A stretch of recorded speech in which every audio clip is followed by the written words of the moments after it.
Hi everyone, how are you? It is a cold and rainy day in Jackson, Wyoming, where I live, and I am just getting over a stomach bug that hit me on Sunday really hard. Um, so bear with me. But I'm excited to talk to you today about how functional lab testing can find the root cause of your insomnia. Because I talk to so many people who say their blood work comes back normal, everything's fine, but they can't sleep. And that doesn't mean that there's not something going on in your body that's causing sleep issues. It's just that blood work doesn't usually find it, especially how if you use a lab reference ranges for blood work. And functional lab tests can uncover what's going on in your body, why you can't sleep. Because if you've tried all the things, if you've tried the sleep hygiene and changing your diet and not watching screens before bed and cognitive behavioral therapy and all of those things, and you still aren't sleeping, then there is something in your body that's keeping you from sleeping normally because you should be able to sleep. So, I want to tell you three ways how functional lab tests differ from blood work and how I use them to find out what's causing your sleep issues. So, the first way is that functional lab tests are more about prevention than diagnosing. So, your doctor's blood work is looking for specific markers that are way out of range to diagnose disease, to tell you that something is really wrong.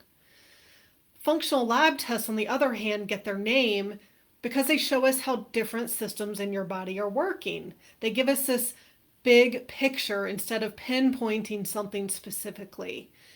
And they're looking for imbalances that we can address before they develop into a disease or disorder.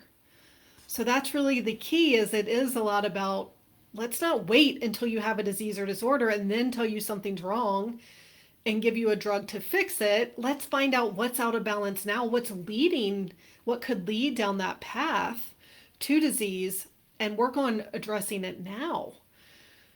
And these functional lab tests are also going to show what's hidden in your body that's causing insomnia. Things like hormones, gut health, mineral imbalance, food sensitivities, to name a few of those. So a great example of a really helpful functional lab test that I use is the GI map, or the gastrointestinal map. So this is a stool test that shows what's living in your gut, the good, the bad, and the ugly.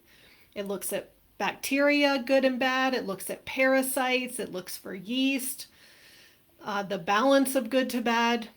And so I really know what to recommend to get things back in balance. And what's really cool about this test too is that it also has other markers that show how other systems in your body are working. So it looks at how well you're digesting food. It has a marker for liver function. It shows how strong your immune system is because 80% of your immune system is in your gut. It shows how much inflammation there is and the health of your gut wall in general. So one test can give so much information about many different systems in your body. It's the same with the Dutch test. It's a dried urine hormone test that I use. It shows your sex hormones. It shows cortisol and your cortisol pattern over a 24-hour period, but it also shows liver health and if you have some B vitamin deficiencies and neurotransmitter deficiencies and things like that. So instead of it just being this very focused diagnostic test, it's looking at this big picture and kind of everything that we can find out from hormones, for example, or from the gut. And so another way that these tests really help, or how I interpret the test, is by looking at the optimal range instead of the normal range. So how I interpret them is also another difference between the blood work you get from your doctor. So when you get any results back from a lab, they indicate whether you are in range or not, whether things are normal. And this range is based on the average of all the people taking the test. And then about 25% on either side of the average is called within range or normal. And what's funny actually is that lab reference ranges differ from state to state. So there's a joke that how do you get rid of a thyroid problem? You get tested in a different state. That's going to show that you don't have a thyroid problem. Who cares if you have the symptoms of a thyroid problem, right? So, yeah, so it's using this very wide range. And one of the problems with this is that this can be based on sick people who are taking the test. So take a thyroid test, for example. Far more sick people than healthy people are actually taking a thyroid test. So what the labs call normal is really what's normal for sick people with symptoms. And the second problem is that what is normal is not what is optimal. So I've been trained to look for the optimal range. This is going to be a lot narrower than that clinical lab range. And optimal is the ranges people are in when they're healthy without any symptoms. So that's what we're looking for. That's when things are working perfectly. And so then if your results aren't optimal, then we work toward moving them to optimal. So let's use an example. Let's talk about TSH. This is the thyroid stimulating hormone. And so according to a lab reference ranges, it says it's normal if it's between 0.5 and 3 units. Now the optimal range is a lot narrower at 1.4 to 2.2. So it's a lot narrower on either side. And I had a client whose TSH was 0.9, so her doctor told her she was fine because she was in range. She was in those lab ranges. But she had symptoms of low TSH, like cold hands and feet and infertility, and so she obviously wasn't fine. And it's partly because of how they were interpreted.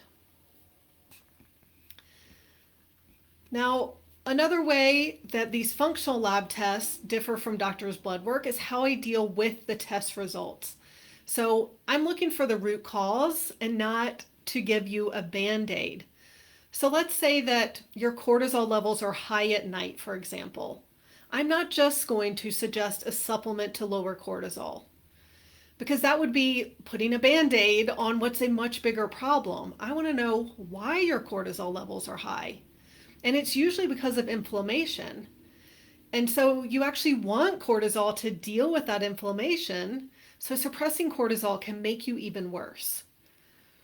And looking at the other tests I do will show me why your cortisol is high. The GI map could show a parasite. We could find blood sugar issues. The Dutch test and the GI map could show a congested liver.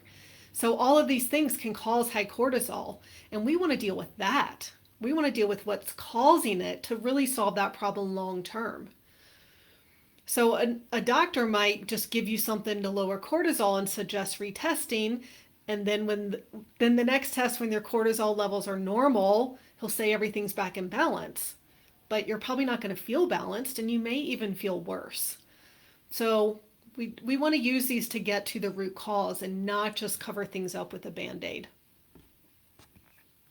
So I want to tell you about a client of mine with the initials BJ. He is 44 years old and has had sleeping issues for the past 10 years. He was alternating between taking trazodone, Xanax, Advil PM, and tart cherry juice every night to sleep. So he was kind of alternating one of those every 4 nights. His main issue is sleep. His only other minor issue is seasonal allergies. Now, some people I work with have a lot of other symptoms. They may have even been diagnosed with things, especially autoimmunity. And then some people really sleep is their only issue. So it's definitely the spectrum there. Now he took the 4 labs in my program, the GI map, the Dutch test, which I already mentioned. I do a hair tissue mineral analysis test to look at mineral balance and heavy metals. And then I also look at food sensitivities. And once I got his results back from the lab, I get to go into detective mode to find out what's keeping him from sleeping. So his GI map showed 2 different parasites, low good bacteria in his gut, and that his gut was damaged. His hormone test showed that he had low testosterone and DHEA, and he had elevated nighttime cortisol. So it's explaining why he was waking up in the middle of the night. And this was due to the parasites. His food sensitivity showed that cow's milk and eggs were causing inflammation. And the mineral test pointed to the slow oxidation pattern that I see in many of my clients with sleep issues. He had low thyroid, low adrenal, and blood sugar imbalance, and that he's really in this exhaustive burnout state from long-term physical and mental stress. So even though his main problem is sleep, he has a lot going on in his body that is off. And this is what I see with many of my clients. But what's cool is that now we know what to work on. And so I recommended lowering his cortisol, again, not by taking a supplement, although sometimes I do recommend that in the short term to help with sleep. But we're really going to lower it long term by taking a break from foods he's sensitive to while we work on restoring his gut health and by dealing with the parasites. So that's going to get rid of a lot of inflammation. And then once his cortisol is lower, his body can focus on making testosterone and DHEA, so those will correct on their own. Now I also recommended some minerals, some magnesium, sodium, potassium, some vitamin K2, which helps put calcium in the bones and teeth where it's supposed to go. And so all of that will help rebalance his minerals. We worked on rebuilding his gut with probiotics and L-glutamine, as well as herbs to get rid of the parasites. And I also recommended some changes to help him stabilize his blood sugar. So things like eating dinner every night, because he works in a restaurant, and so eating regular meals was hard for him. So at least having a snack would be helpful. And focus on eating for his metabolic type. So he has the right balance of macronutrients of that fat, protein, and carbs for his body. And we also needed to address some mental stress that was going on for him. I'm sure you know that mental stress can affect sleep. And BJ has had chronic stress for the past few years because his wife was really sick. She had a debilitating unknown condition that made her unable to work and made her exhausted all the time. And so that was very stressful for both of them. And he was also worried that his sleep issues are genetic because his father also takes sleeping pills. So I worked on helping him handle stress better in general, worked on his thoughts about sleep to address that mental part of his not sleeping. And really doing all of these things at once is the key to getting everything back in balance. And addressing both the body and the mind is key too. And this is why trying one thing at a time doesn't work. Plus, let's say you only look at hormones but ignore the gut. The gut is going to prevent the hormones from getting back in balance. So everything in the body is connected to everything else. And if you don't learn how to handle stress better, then your body isn't going to be able to heal either.